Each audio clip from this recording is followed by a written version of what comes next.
Hello বন্ধুরা, দেখো আজকে আমরা কি রান্না করছি। কচুর শাক, ইলিশ মাছের মাথা আর চিংড়ি মাছ দিয়ে।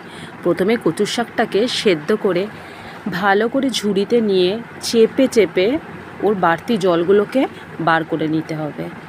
তারপরে ইলিশ মাছের মাথাটা নুন হলুদ মাখিয়ে রাখা ছিল, সেটাকে কড়াইতে তেল দিয়ে ভালো করে ভেজে নিতে হবে। এরপরে চিংড়ি মাছটাকেও ভালো করে নুন হলুদ মাখিয়ে রেখে দিয়ে কিছুক্ষণ বাদে চিংড়ি মাছটাকে ওই তেলের মধ্যে ভালো করে ভেজে তুলে রেখে দেব। তারপর কড়াইতে একটু পাঁচফোড়ন, শুকনো লঙ্কা আর খানিকটা তেজপাতা একসাথে মিশিয়ে নিয়ে ভালো করে ভেজে নিতে হবে। তেজপাতাটা একটু ভালো করে জল দিয়ে ধুয়ে তারপরেই দেবে, দিয়ে ভালো করে মিশিয়ে নিতে হবে।